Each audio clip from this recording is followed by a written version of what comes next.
Hey gorgeous, welcome to Happy Go Fabulous. I am so thrilled that you're here. This is our space where we get real about life, the good, the messy and all the juicy bits in between. Real talk, real life and a whole lot of delicious living. But I must warn you, listening may cause unexpected outbreaks of fabulousness and real life magic.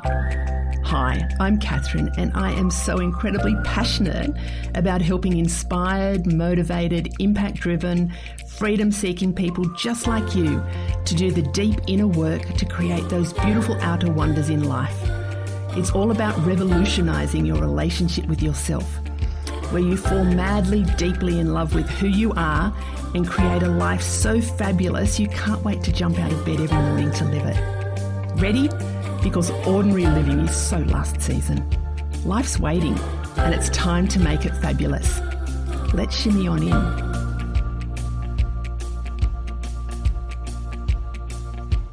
Hi, gorgeous. How are you?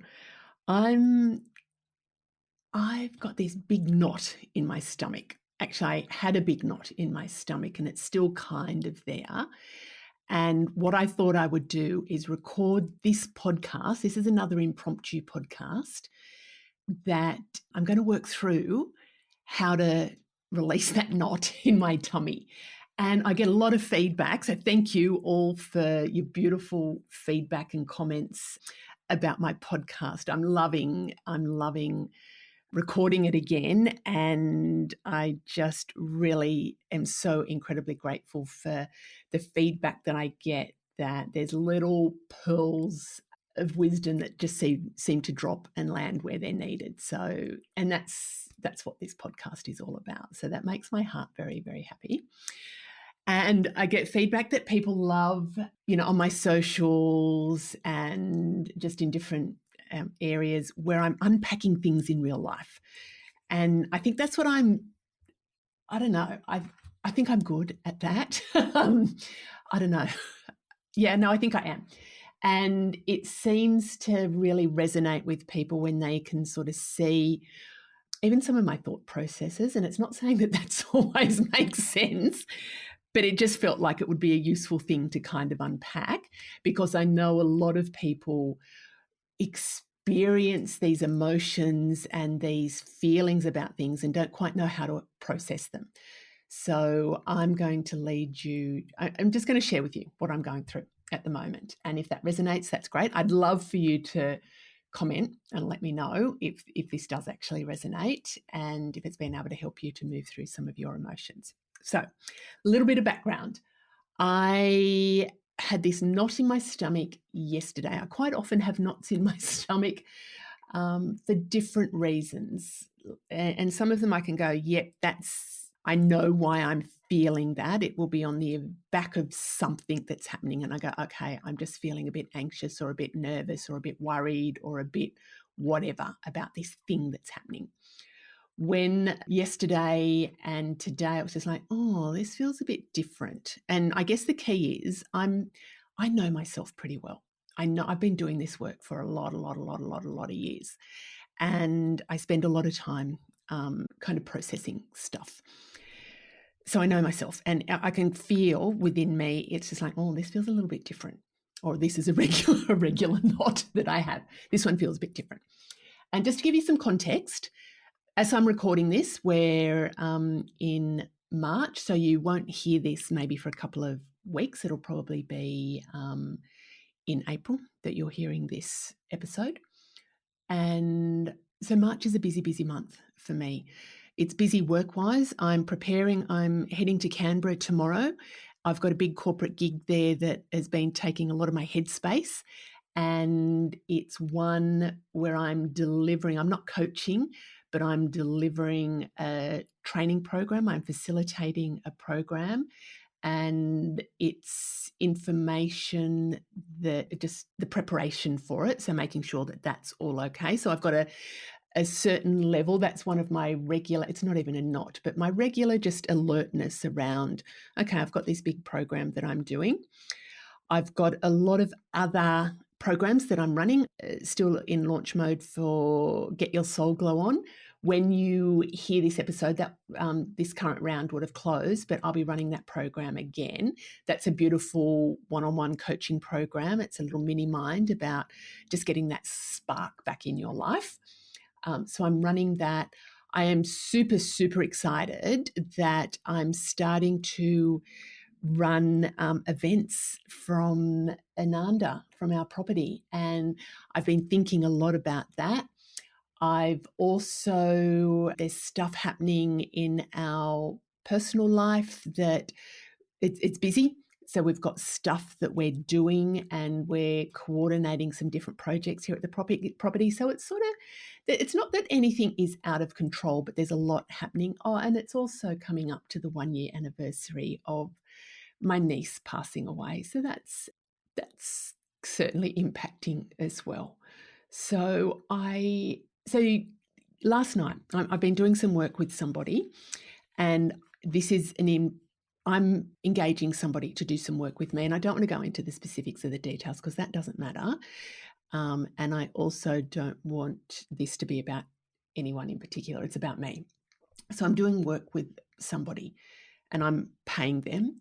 And there was a query that they had about the work that I'm engaging them with and engaging them for. And there was a query and they asked me a question, and on the surface level, it was a very straightforward question. But that's when my knot started happening. And it just felt a little bit uncomfortable. And I was just like, oh, I wonder what that's about.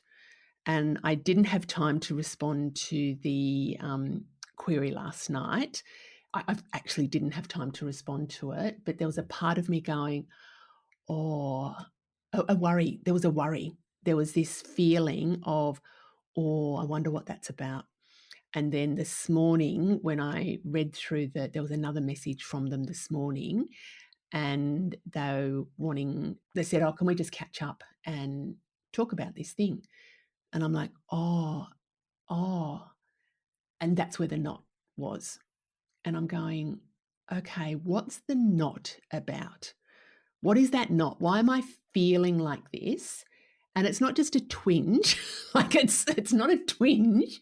It felt like a knot, and it's in my tummy.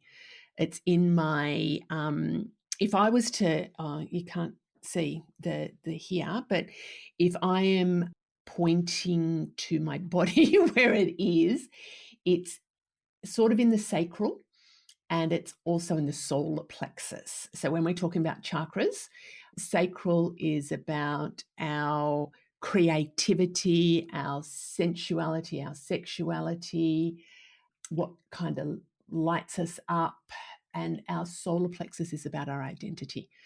And it's about who we are. And if I was to say, it's probably more in my solar plexus than in my sacral. So this is the process I go through. What am I feeling? Where am I feeling it in my body? And why might I be feeling it? What's this actually about? So it was triggered from a very seemingly just matter-of-fact query. Somebody I'm working with got a question and they just want to have a conversation about it. So that's like, when I say that, it's just like, well, that's how you do business. That's how you work with people. But the knots joined the party.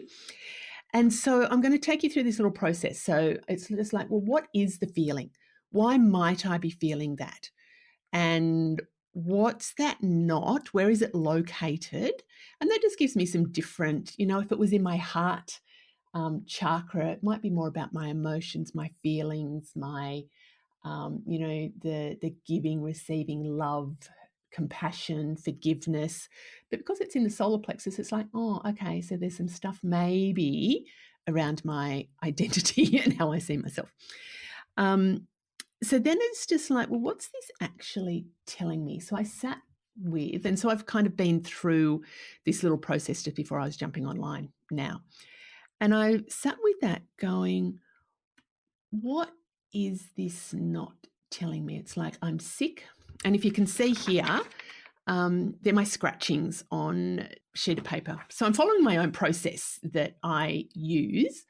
If you want more details about this, there's a little, I was going to say it's a short course. It's actually a really comprehensive program called Let's Get Limitless. And I'll put the details in the show notes. You might be interested in that. It's about going through very similar to the process that I'm going through now in much, much, much more detail. Then it's about actually focusing on the future and what you want as well. So it's about helping to release those old programmings and then to recode yourself for what you want. So I'm not going through that whole process now, but I'm going through an element of it. So let's get limitless. So I was writing down, what am I feeling? What is that not telling me? And it said, I'm sick, I'm worried. Then this jumped out and it said, I've done something wrong, I'm in trouble. And I've done something wrong. And there was a lot of energy charge to that. And then it was like, I've done something to upset the other person. Their needs are more important than mine. And then this jumped out and said, I'm stupid. I'm like, oh, okay. So I'm just sitting there. This was maybe a 3-minute, 5-minute little exercise. Sometimes it's not quite as quick as that. Sometimes it's super, super quick. So it's just like, what's this telling me? So what started off from a not, if I'm sick, I'm worried, it just went straight to, I've done something wrong. I'm in trouble, but I've done something to upset them and I'm inconveniencing them.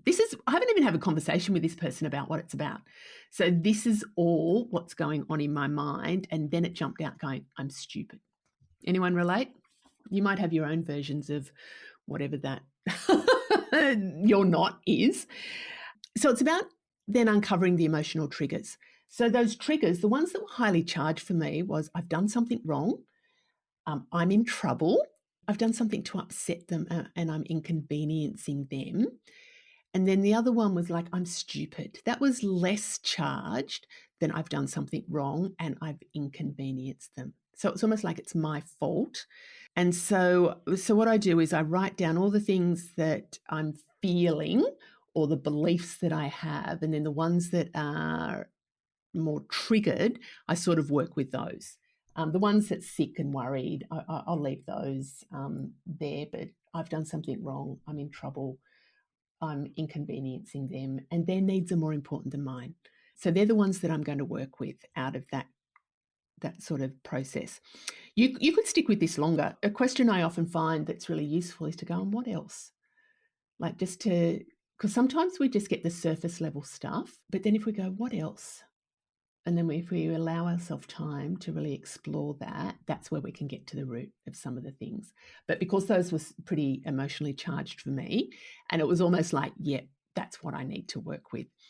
So I scanned through that list, and then it's about, what are the origins of these beliefs? Where do they come from? And, where does that belief come from? So what I do then is to go, I've done something wrong. Like I'm in trouble. Where has that come from? And I sit with it, and then it takes me back to memories. And there was a couple of memories, like I got into trouble lots as a kid. I don't know about you. I got into trouble a lot. I got into trouble for stuff that I deserved to be in trouble for, but I also got into trouble for things I didn't deserve. And that was kind of emotionally charged as well.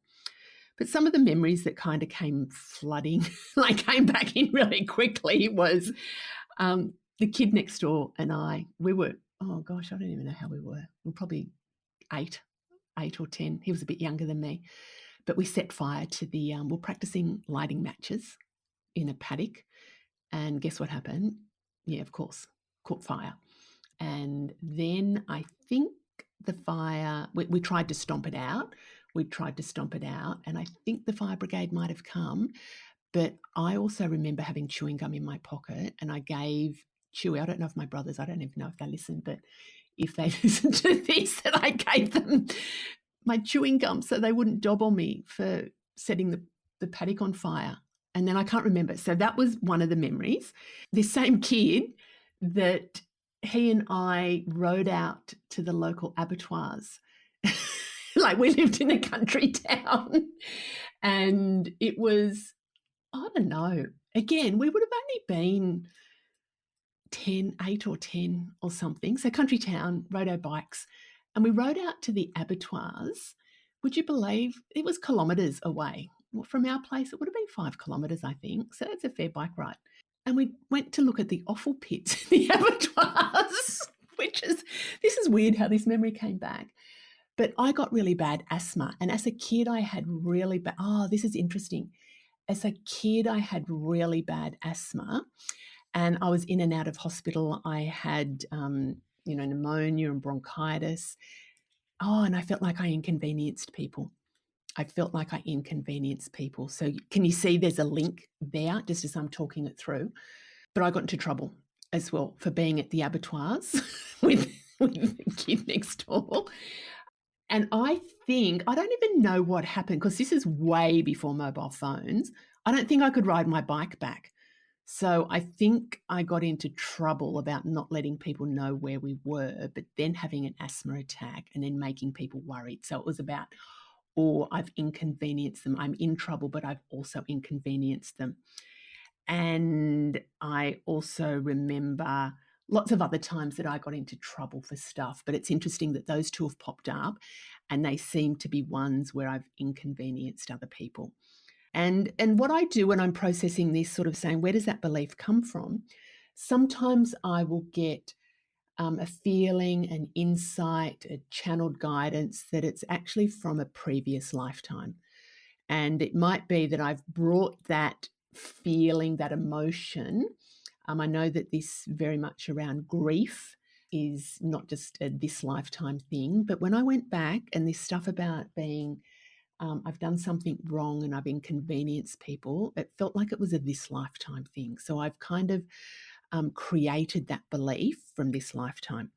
And when I'm working through with clients, I'm sort of giving you a process of how I'm kind of giving you a snapshot of how I do it, but I have a process that I take my clients through, and I go through a deeper process when I'm doing it myself as well that really helps me to get to the root cause. So if you do have any of your own beliefs that you can't kind of crack yourself, we can just DM me, message me, and I can talk more about the more in-depth process that I go through to really unlock those limiting beliefs and the root cause. So I can really start to see those two things. I've done something wrong. I'm in trouble, but I'm inconveniencing people, that there's got energy, and it's probably a decision that I've made from when I was younger, that belief that I've created within myself. And then it was just like, I think about, is this belief mine or has it come from somebody else?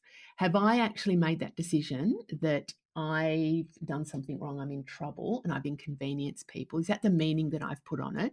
Or is that actually a belief that's come from conditioning, growing up, from parents, from grandparents, from others, from teachers? If you think about this, it seems to be around that 8 years old that these beliefs, that getting that feeling that I'm in trouble and I'm inconveniencing people. So, and then I ask myself, is this belief mine or is it somebody else's? And my dad's voice came through, and it was just like, be a good girl and don't inconvenience others. And it was just like, oh, that's interesting. I don't ever recall him saying that. I recall, actually, I probably recall being told to be good a lot of times at school. I got into trouble a lot, and yes, there's a pattern of being in trouble. So, gosh, a whole lot of things are flooding back now, but I don't need to share those with you now. But it was almost like Dad's voice just going, be a good girl and don't inconvenience others. So I'm sure he would not have said those words to me. Being a good girl, probably. Don't inconvenience others. I'm sure he wouldn't have even said that. But that's sort of the message that I've taken on. And so what I do, the next bit, is just to sort of think about, what are the hidden benefits of these beliefs? So why might I have locked onto those beliefs as being something that is still running? And I kind of think it's something that's running as a part of my programming. You know how our computers have their programming running in the background? This is something that's been running in the background. And I sort of think about, well, what might be some of those hidden benefits of these beliefs? And we call those secondary gains. So why am I hanging on to this belief? Because it's obviously serving some purpose. And it's the question I ask is how does holding on to this belief serve me? And then what would be the consequence if I let go of the belief? So what could happen if I let go of the belief? So then I just wrote down, how does holding on to this belief serve me? It's about I keep the peace. I keep others happy. That people-pleasing stuff we can see. People will see me as, if I speak up, that people might see me as being forceful or aggressive or dominating, and then they won't like me. And then they won't want to work with me. And if they don't want to work with me, I feel embarrassed and stupid because people will think I'm not very good or a nice person to work with. So I just wrote down going, what does holding on to these beliefs serve me? And what would happen if I let go of the belief? So it's about, so I've probably skipped a few bits there in the processing of it. It's kind of hard to explain every thought that I've had, but the process of, not wanting to inconvenience people is that I keep the peace, that I'm not going to upset others. I'll keep them happy. And if I, and there was a part of when the processing that I was doing, it was about speaking up. And if I speak up, others will think that I'm being forceful or aggressive. So there are whole patterns of beliefs that are tied to this. You can see this there. And then it's about uncovering the limitations of these beliefs. So how do these beliefs limit me and prevent me from doing the things that I want to do? So I sit there and go, well, how do these actually, the belief of, automatically thinking I'm in trouble, that I'm inconveniencing people, that what was the other one?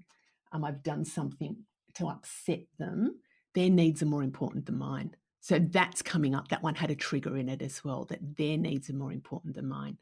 So these beliefs limit me, that people-pleasing piece. And I bet lots of you can relate to that. I know most of the women that I work with, not all of them, some of the blokes too, that have that people-pleasing element. They put other people's needs ahead of their own because they feel that it's not okay to express their needs. So people-pleasing, it's also limiting me, but I'm denying my own feelings and I'm letting people kind of walk over me. I tend to stew on things. This is the bit where it really limits me. I tend to hold it in and stew on it. And I worry about that I've done something wrong. Silly, unuseful worry. So it's, and what opportunities have I missed out on because of this belief? And how has it held me back in the past? And I think when, and there's lots of gaps here, so I'm sorry I haven't been able to explain all of that, but hopefully you're kind of getting the sense of the process I'm going through. But some of the opportunities that I've missed out on, and how has it held me back? I take ownership for a lot of other people's mistakes. I take ownership. I can't recall taking ownership of the fire. I can't recall taking ownership of the abattoirs. I can't remember back there, but I know in my more recent years that I take ownership of mistakes that other people have made. And I will go, oh, that's okay. Yeah. Knowing in my mind that it's not my fault, but I will make it seem as though it's my fault just to keep the other people happy. And that's kind of crappy feeling. And I don't speak up because I don't want to upset other people. So, and this isn't in all areas of my life, trust me, but it is in certain areas of my life. And it's like I don't speak up and I jump to assumptions. So I can think of patterns like this knot in my stomach started because of a business acquaintance, I can't think of the word to say here, but about doing business with somebody and they've got a question for me and then I'm jumping to an assumption that I've done something wrong. And that part of me wants to avoid that conversation because they might tell me that I've done something wrong. And there's a couple of other people that I've worked with that I've had that same knot in my stomach, but I didn't go through and process why. But I would avoid talking to them because I didn't want to be told that I'd done something wrong. And do you know what? It was nothing ever, ever, ever that I had done anything wrong. So that's obviously one of those limiting beliefs that's there. So the next step is, how do I know if this belief is true? Is there any evidence to support this belief? So if I think about this business situation and I'm jumping to the conclusion that I've done something wrong and it's my fault, there is absolutely no evidence that that is even the issue. They have just said, oh, I just want to check something with you. Like, man, that happens all the time. That happens all the time. But I've done this weird ass thing about putting meaning on that does not even need to be there. So there is no evidence that that is true. I am way, way, way jumping to assumptions that are not based on any fact at all. And so what do I want to believe instead of my old limiting beliefs? So those limiting beliefs that I'm wrong, I've done something wrong, I'm in trouble, I'm inconveniencing other people, other people's needs are more important than mine. What do I want to believe instead of that? That I'm doing things from the goodness of my heart and intentions. And just because people see things differently to me or they have a question, that does not mean that I have done something wrong. And it does not mean that I'm stupid. It is what I'm wanting to believe instead is that I'm doing things from the goodness of my heart, and people see things differently, and it is completely okay and it is completely safe to have rational conversations, and that's an old belief that just does not even need to be there anymore. So, and my needs are as equally important as others, and I don't need to compromise my needs. And just because I express myself does not mean that I'm inconveniencing others. It's about the meaning that I'm putting on it, which is an old meaning, and it's come from just some situations where I've put meaning on to say that that I'm inconveniencing people when I do something wrong, and that I'm jumping to that conclusion. So the step from here, there's still work that I will need to do around that because it doesn't feel complete for me. It still feels the knot has certainly settled. It feels it needs some integration around that. And it will be intentional with my thinking that that's just I don't need that anymore. And that it is completely safe to speak up and to express my views. It is completely okay for me to put myself first. And just because somebody has a question does not automatically mean that I have done something wrong. So there will be some more processing and integration that I will do around that. But what I've done is by bringing it into the spotlight, it allows me to get some insight into what that knot was about. And it's interesting that it's old programming. It is definitely old programming around that. One of the little quotes I have in the workbook of the little playbook of Let's Get Limitless, which is that program I was talking about. Limitations are like those doors marked pull when you think they say push. They're a bit confusing at first, but you can get through them. Give those barriers a little nudge and get set to embrace your limitless possibilities. Strut right through those doors of potential with absolute confidence and rock your world. So what this is that they can be confusing, and sometimes we are not sure where that belief has come from. Can I categorically say that came from my dad saying, be a good girl and don't inconvenience people? Probably not, but it's meaning that I've put on it. And when we're the age of 8, that's when we're very, very impressionable. We're in this almost like this sub-hypnotic state, semi-hypnotic state where we are still forming our values. And so often what has happened when we are younger, we are taking on meaning that we don't even know. We're not even doing that at a conscious level. So that's part of the conditioning process. And it's about helping to decondition and recode those beliefs. But the first part is to identify what they are. So if you were having some sort of a version of a knot in your tummy, sit with it. And what is it? Where is it in your body? What is it telling you? Where is that coming from? Is it yours or is it somebody else's? Is it something that you made a decision, or has that come from conditioning of others, in this lifetime or even past lifetimes? And then how true is that belief? And how is it serving you? Because there's often, sometimes they're ingrained and we don't realize that they're serving us, but there's elements that I could see when I was working through that going, it's keeping me in that people pleaser mode in some elements, and not wanting to upset, not wanting to rock the, whatever you rock the boat, not wanting to rock the boat. So that will be some stuff. I think through this whole talking things through is not so much that I'm in trouble, but that I'm inconveniencing others. I'm going to do some more work around that, but I'm not going to do it here on the podcast because that will just, you won't want to listen to that. But what's that about, that inconveniencing others? So I would be interested in your feedback around beliefs that you have, and if this process helps you.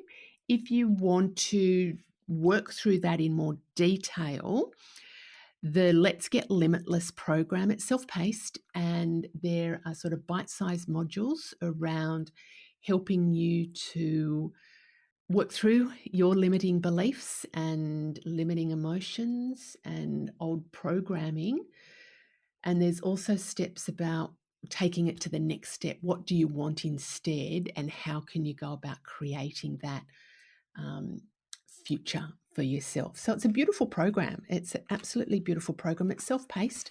You can do it in the convenience of your home when you feel like it. And because the modules are bite-sized, easy peasy to do. And there's a beautiful playbook that goes with it that you could work through without even listening to the modules. The modules are really just explaining it in a little bit more detail, but you could just work through the playbook in your own time to be able to do that. And I try and be pretty practical and make it real life for you to do and not too complicated. So anyway, thanks for that. I'm going to go and see what inconveniencing others is about, but I'm also going to go and make the phone call to my business associate, and I bet you any money it is just a really easy peasy thing that we're just going to talk through. But I will thank them for helping me to process something that's got nothing to do with them, but it's got everything to do with me. Hugs, happiness, and keep being fabulous, gorgeous. Bye-bye. Thanks for tuning in to Happy Go Fabulous. I hope you loved it. If you did, could I ask a big favour? Please subscribe, leave a review, and most importantly, share the love and let your besties know about the podcast. This will help get it into the hearts and ears of all the gorgeous souls who need a little bit of fabulous in their life. If you'd like some more high vibe happiness in your life, come and visit me on my Happiness Hive socials, and make sure you've signed up to my newsletter, your weekly drop of juicy goodness. Pop over to my Happiness Hive website and click on the link Working with Catherine. I'd love to help you make life amazing. Until next time, keep being fabulous.